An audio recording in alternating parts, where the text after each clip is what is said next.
I don't want this to turn into. Here's to you both resolving these issues. I'm a big. You don't want this to turn into, say that last thing again? Sorry. To a debate. Oh. Okay.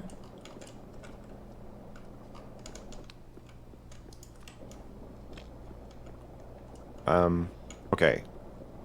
Can we agree on a premise? Yeah, whatever. Yeah, sure, go for it. Well, I mean, I don't know, but we'll see. I mean, you Okay. could suggest it. We'll see where it goes, yeah. I have been dogpiled by your community. Yeah, absolutely, of course. Okay. Fact 1. 2, I cannot defend myself in the subreddit, nor can other people. You definitely can't post Civil War and everything. It's pretty hard for other people to, I'd say right now. I think I'd probably agree with that. Okay. So it is within your subreddit, it is a hands tied behind my back dog pile. Yeah, it seems like it. Okay. You could stop that if you wanted to. You could stop the hands tied behind my back part if you wanted to. You could have unbanned me at any point. Or you could have told Forethought to stop banning my fans at any point. You have not done that. Yeah. Okay.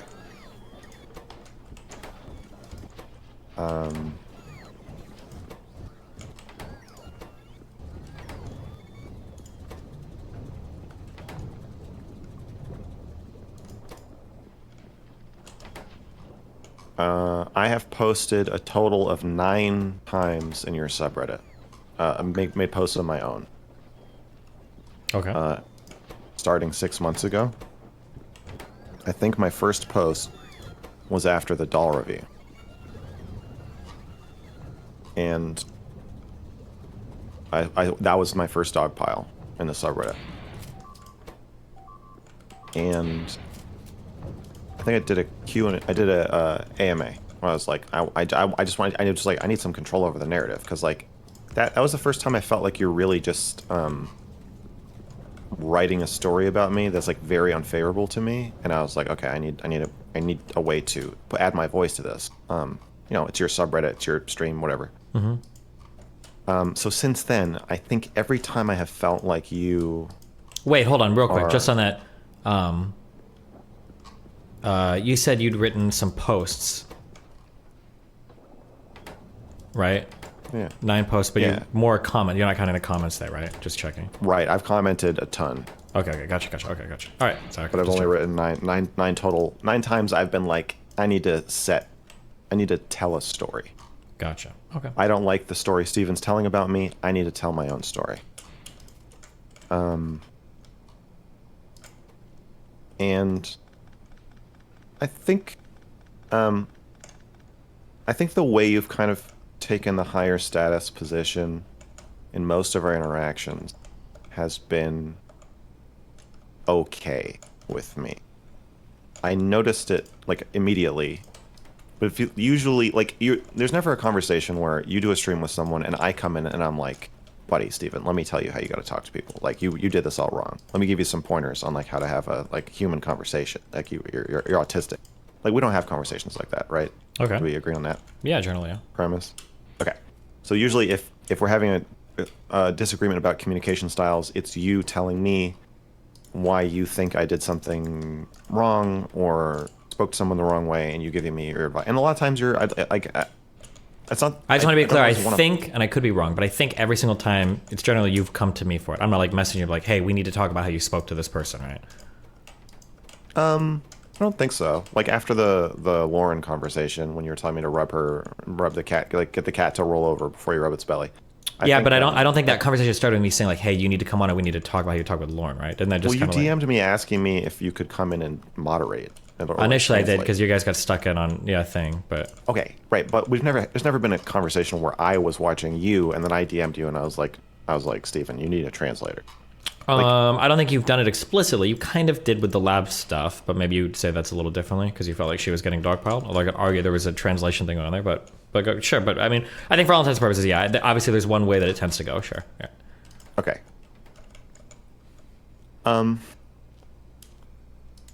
That's okay with. I'm okay with you being my streaming big brother. You know, I'm all right with that. I don't need to be like the expert in our conversations. But sometimes when you come in and say, here's how things are, you'll say it in a way that starts a dogpile against me or, in my point of view, fucks me over somehow. And so it's been very important to me to, I mean, in trying to navigate this, figure out like how do I want to talk about other streamers? How do I want to communicate about it? How do I want to talk about like conversations after they happen? Like you've got the pre-talk, you've got the post-talk, you've got the breakdown, you've got the status in the conversation, and you've got the audience on your side. Well, with all that stacked, I've still been kind of okay with like, okay, as long as I can tell my story and have my essay, which are usually well liked, then it feels like I can handle the setup. But now that's been taken away from me. Oh, it was starting to be taken away from me, I think, when Forethought started just banning people for supporting me. And then like the narrative was like, there's a mod with a hate boner against MrGirl, which is obviously chilling, has a chilling effect on support of me. Do you agree with that? Not that it was banned, but that it's not encouraged for sure. Okay, so, I mean, I guess what it just comes down to is like,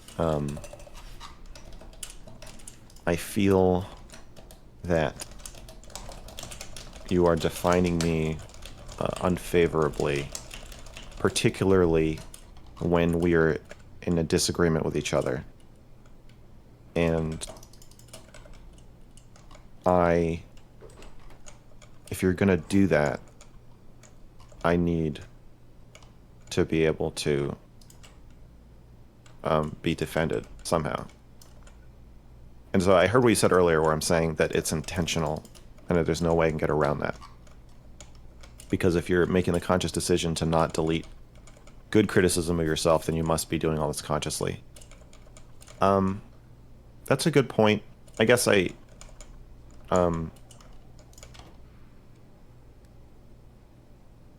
see it this way. You're not intentionally preventing yourself from like hyper defensive moderation. Like you're not, there's no like separation of powers where you're like trying to stop yourself from impulse banning people, like obviously.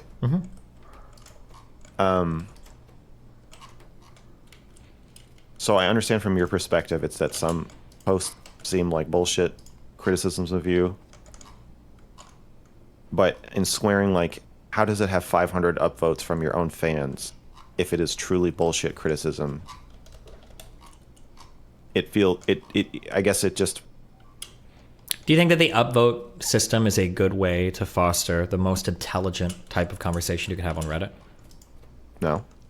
Then why would I use upvotes as an indicator for whether or not criticism is good or bad? I don't think I was saying good or bad. You seem to imply that I'm saying some criticism is bullshit, and you're saying, well, how could it possibly be bullshit when it has so many upvotes? And then my question is, do you think upvotes are indicative of whether or not a particular post is good or bad, or criticism are good or bad? And you said, well, probably not. No, they're indicative of resonance. Okay.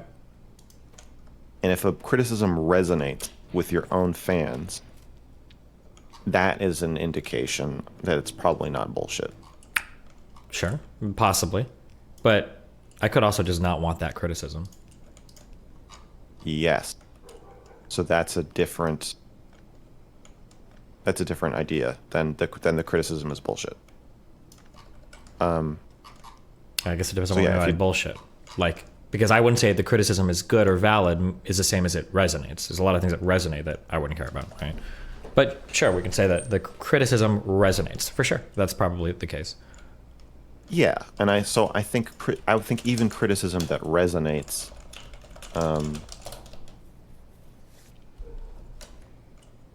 if you're going to create an environment